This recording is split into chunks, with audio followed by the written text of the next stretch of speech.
สบายดีมื้อนี้เพิ่นสิลงเอาปลาเสียเพิ่นมากรุงเทพเพิ่นสิเพิ่นกินปลาแล้วก็น้องๆสระใหญ่มาจากกรุงเทพซื้อปลาโลอืมเดียวมากรุงเทพซื้อปลาโลเดียวครับไปหาถ่ายยังนะโอ้อืมถ้าแกพี่ถ้าแกมาข้างในซื้อปลาโลเดียวไปกินอืมโอเคเดียวหายหลายโอ้โห50มันจะว่าแพงถ้าแกหาย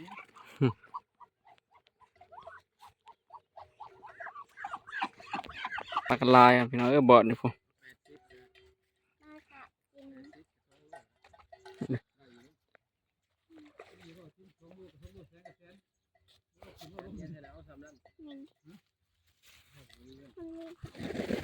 อืม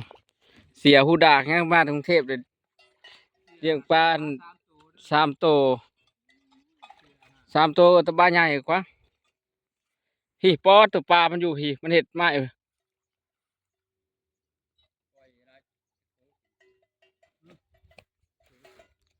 ถ้าเบิ่งถ้าติดตามรับชมไปนำกันได้พี่น้องว่าสิได้บ่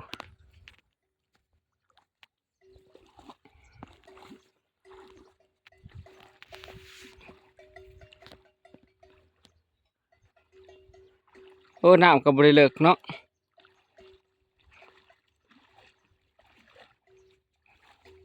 มันเลิกไปหอดถึงไปกับงอดนะ ปลามันอยู่ในวงไม้เนี่ย มันเห็ดเองดิกับกันโอ้ยมันเล่นขี้ต้มแหละนี่ขี้ต้มได้ลุง ปล่อยปลาจากทงอันนี้นะ ลายดอกจะปล่อยเลยหืม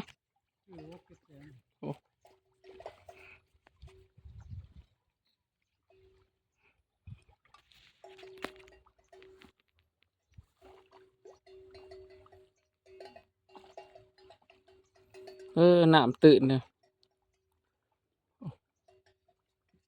ขี้ต้มลมอยู่ปะมันขี้ต้มแล้ว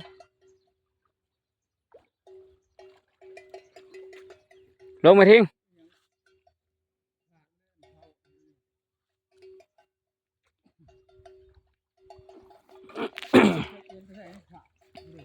ให้เบิ่งเด้อพี่น้องว่าสิถือป่ะ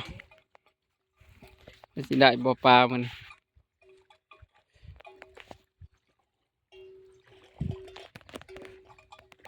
ถือแล้วพี่น้องถือแล้ว เดี๋ยวกันก่อนโอ้ถือแล้วพี่น้องเริ่มถือแล้วพอ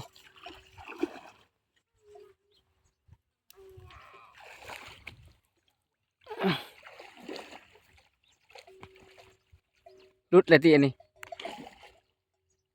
อ๋อ บักปลาเอาขึ้น โอ้ตัวนั้นโอ้ นี่ ตัวใหญ่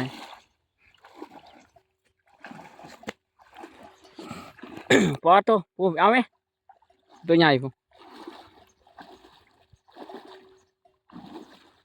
ตัวนี้ป๊อกป๊อกป๊อก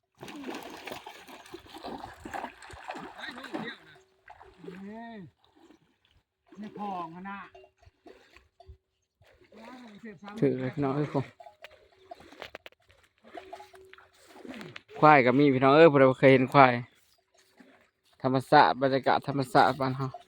อ้ยตายแล้วมันจะคือกระเที่ยว ควายน้อยควายใหญ่ก็มีเด้อนี่สิพี่น้องเบิ่งท้องหน้าบ้านเฮา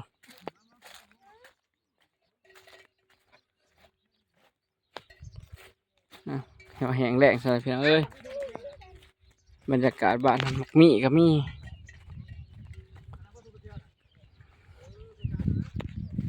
บรรยากาศ แสบมัน แห้งแล้งหมดแล้วเดือน4เดือน5แล้วเนาะพี่น้องเนาะ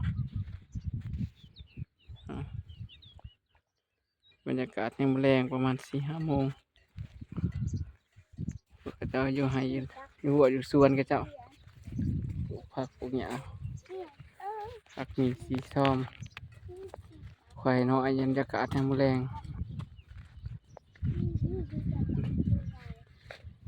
ไป น้องเปิงปลาต่อถือเลยพี่น้องเอ้ยตัวใหญ่รุดแล้วประจัก ไปทาง ทำเป็นสิปด อืมได้เป็ดต้องขึ้นได้ นี่พี่น้องปลาเป็นตัวซ้ำนี่แหละ ปลาซับเบ็ดนี่แหละโอ้ อันนี้เนาะนี่เลย โต ปลายังเกาะกันเขาเอิ้นนะ ปลากล้วย ปลายังเกาะปลาอันปลาหมอ ปลากล้วย ปลาหมอข้างอันอันนั้นบ่ ปลาหมอ ปลาหมอข้างดำบ่พอได้กินอยู่พี่น้องเอ้ยวันนี้ก็ ผีดองแหละ โลละ50,000 ก็หายชิบพันป้าถ้าอยากเอาบักโซเลียนเนี่ยบักนี่ถ้าอยากกินบักนี่ เพิ่นว่าจะกินจำเพิ่นสิจำคักๆหรือปลาตัวหนึ่งจำเบิดมื้อบ่เบิดแท้เด้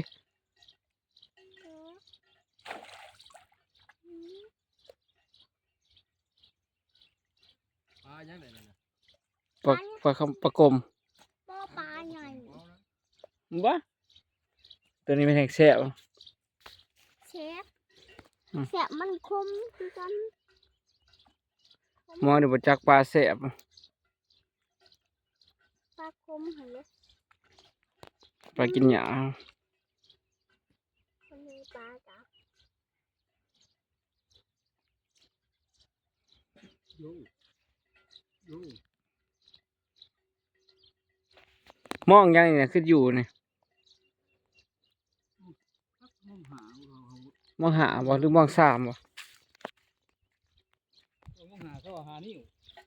เห็นบ่ มองสองมองสาม ไม่ใช่อันนี้มัน มองสามอันนี้ บ่เขามองหาเขาว่ากันมองหาต้องหานิ้วเขาว่าม องหามันก็เข้าไปแล้วแหละฝ่ามือไปแล้ว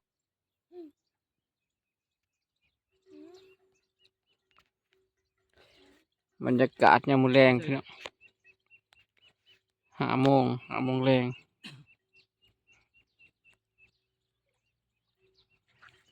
บรรยากาศบ้านเฮา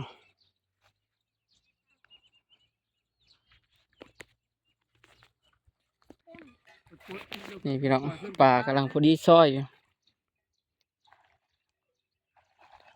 หาลูก เต็มมองก็คักโหปาดตัว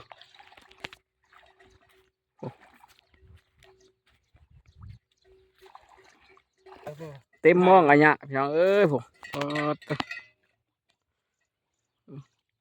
สั่งปลาโลหนึ่งก็มาหาโลแล้ว ปาดตัวพอดีเต็มมองเป็ดก็มีเด้อพี่น้องเด้อผู้ใดอยากซื้อเป็ดนี่ตัว150,000เป็ดผูน่ะ300,000แล้วอ่ะนี่อันนี้น่ะ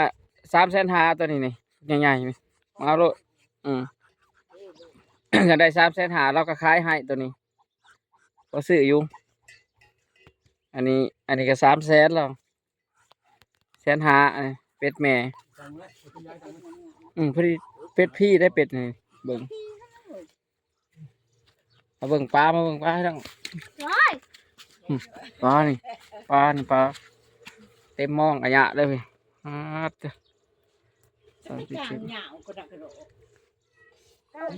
เอาล่ะพี่น้องเอ้ยทำเบิ่งคลิปหนาถ้าเบิ่งคลิปเพิ่นเฮ็ดกินพุ่นแหละฝากกดไลค์กดแชร์กดติดตามด้วยพี่น้องเด้อสิได้ถ่ายแบบบรรยากาศธรรมชาติบ้านเฮา